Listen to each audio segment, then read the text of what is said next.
അപ്പോൾ ഇന്ന് ഒരു വല്ലാത്തൊരു മൂഡുള്ള ദിവസമാണ്. ഒന്നിനൊരു ഇൻട്രസ്റ്റ് ഇല്ല. രാവിലെ തൊട്ട് എവിടെയും പോയിട്ടില്ല, പോകാൻ സ്ഥലങ്ങളില്ല, അങ്ങനെ ഭയങ്കര മഴ. അപ്പം ആകെ ഒരു മൂടിയായ ഒരവസ്ഥ.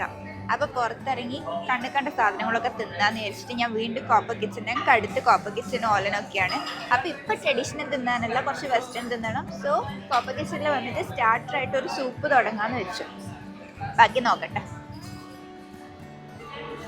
അപ്പോൾ ഫസ്റ്റ് ആയിട്ട് എത്തിയിട്ടുണ്ട് ഹോട്ട് ആൻഡ് സോർ സൂപ്പ്. ഇത് കഴിഞ്ഞിട്ട് സിസ്ലർ, ചിക്കൻ ബ്രസ്റ്റ് സിസ്ലർ കൂടെ വരും. അത് കഴിഞ്ഞിട്ട് ബാക്കി ഓർഡർ ചെയ്യുന്നുള്ളൂ. കാര്യം കഴിക്കാൻ പറ്റില്ല, ഓർഡർ ചെയ്ത് വെച്ചിട്ട് കാര്യമില്ലല്ലോ. സോ അത് കഴിഞ്ഞിട്ട് ബാക്കി ഓർഡർ ചെയ്യുള്ളൂ.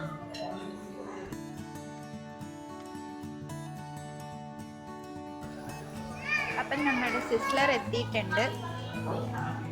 നമുക്ക് ഇത്ര സാധനങ്ങൾ സെർവ് ചെയ്യാൻ അറിയണം എന്നുണ്ടാവില്ല, എങ്ങനെ എടുക്കണം. അപ്പോൾ ഇപ്പോൾ ഒരുവിധ റെസ്റ്റോറൻറ്റിലൊക്കെ അവർ സെർവ് ചെയ്തതെന്നും ചോദിക്കുന്നത് കൊണ്ട് വാലുമറിയില്ല. ആക്ച്വലി നാണക്കേട് വിചാരിക്കേണ്ട കാര്യമൊന്നും ഇല്ല. അറിയാത്ത കാര്യം അറിയില്ല എന്ന് പറയുന്നതിന് എന്താ ഇപ്പം തെറ്റ്?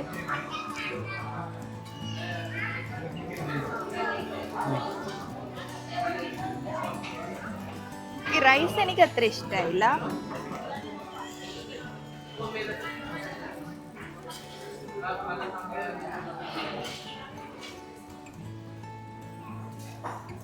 ചിക്കൻ കുഴപ്പമില്ല.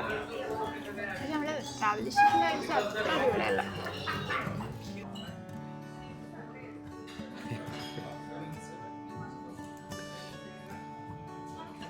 അപ്പം നമ്മുടെ സിസ്ലർ കഴിഞ്ഞു. ഇനി നെക്സ്റ്റ് ഐറ്റത്തിന് വേണ്ടി വെയിറ്റിംഗ് ആണ്.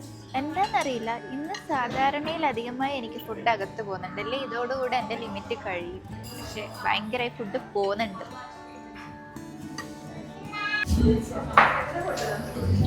Garlic super smell. ഞാൻ വയറ് വെള്ളം വരുന്നത് പറഞ്ഞിട്ടില്ലല്ലോ. ചിപ്പ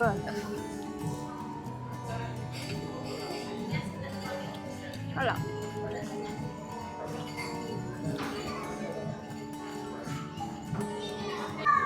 നല്ല creamy curry. I love it. അപ്പം ലാസ്റ്റ് ഒരു കോഫി ഓർഡർ ചെയ്തിട്ടുണ്ട്. അത് കഴിഞ്ഞിട്ട് ഇത് നല്ല ടേസ്റ്റാണ് ഇവിടുത്തെ.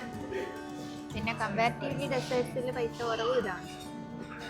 അപ്പം ഞാൻ ഇന്ന് മൂഡഫായി എന്നെ സന്തോഷിപ്പിക്കാൻ ശ്രമിച്ചതിൻ്റെ ബില്ലിൻ്റെ ആക്കാതെ എത്രയാണെന്ന് കുറച്ച് കഴിഞ്ഞാൽ അറിയാം. അപ്പോൾ സ്വയം സന്തോഷിപ്പിച്ചതിൻ്റെ വില ഞാനൊരു ഗസ് ചെയ്യുന്നത് 1500 അതിന് മേലെ പോയ ഒരു മിനി ഹാർട്ട് അറ്റാക്ക് വരും. നോക്കാം, ബില്ല് എടുക്കാൻ പറഞ്ഞിട്ടുണ്ട്, നോക്കാലോ.